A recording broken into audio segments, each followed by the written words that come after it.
Eh bien bonjour tout le monde. Alors il y a une petite vidéo que je voulais tourner depuis un petit moment déjà et aujourd'hui j'ai l'occasion de le faire. Alors j'ai sorti le matériel pour vous montrer. En fait ça rejoint un petit peu la petite vidéo que j'avais mise au sujet du chauffage électrique. Parce que je vous avais dit que quand on avait l'occasion de se brancher, donc sur le 220 volts, je veux dire, de se brancher sur le 220, qu'on payait quelquefois cher l'électricité, eh bien il était tout à fait normal de s'en servir. Donc voilà, autant utiliser ce qu'on paye.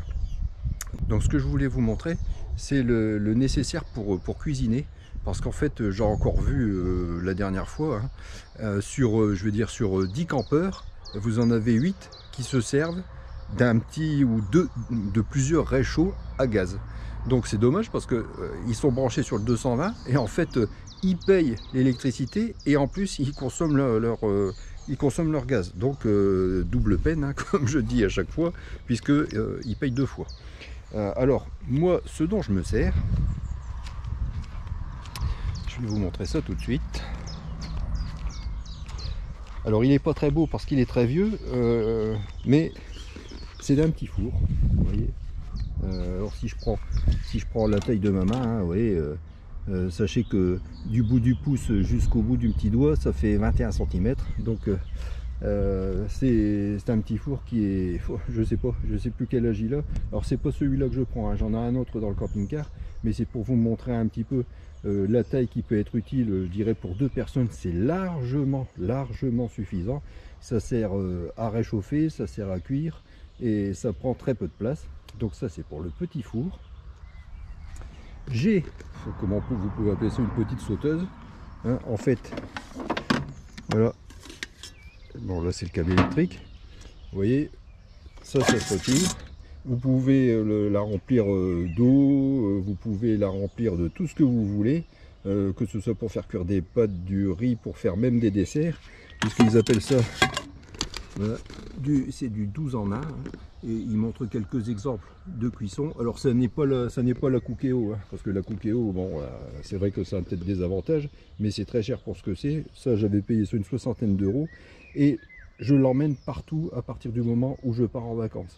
Parce qu'on fait tout dedans. Vous pouvez, si vous voyez le wok sauté, vous voyez, vous pouvez vous en servir comme wok.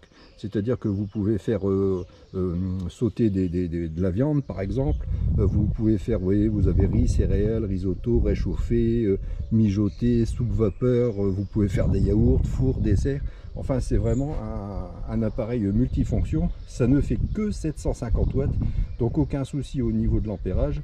Et c'est vraiment super pratique parce que ça évite d'emmener trop de poêles, de casseroles, de gamelles, comme je dis habituellement. Au moins avec ça je fais tout et ça cuit très vite. Et l'avantage c'est qu'une fois que c'est cuit, il y a une fonction maintien au chaud, c'est à dire que même si vous n'êtes pas à côté de l'appareil, ça vous maintient au chaud. Quand vous rentrez, c'est toujours prêt à consommer.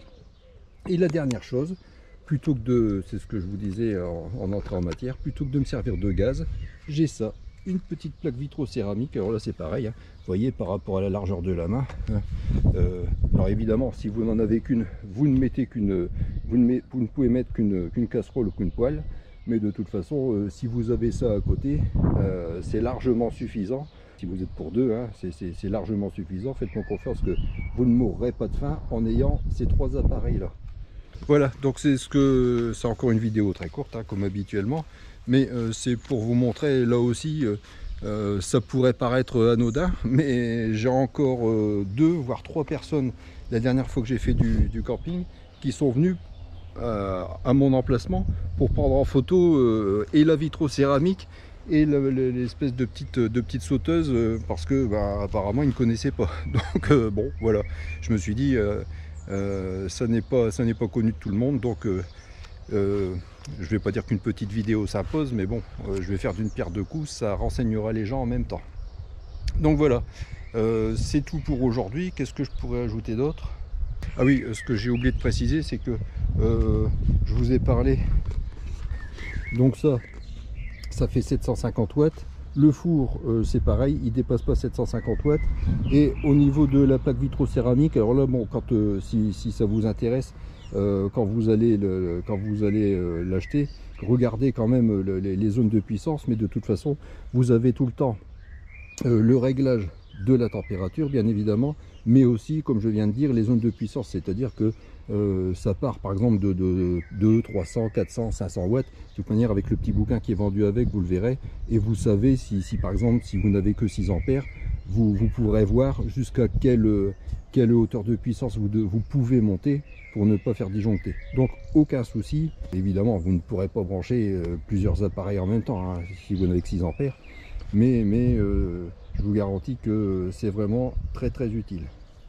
Voilà, je vous dis à bientôt pour d'autres vidéos. Allez, à la prochaine.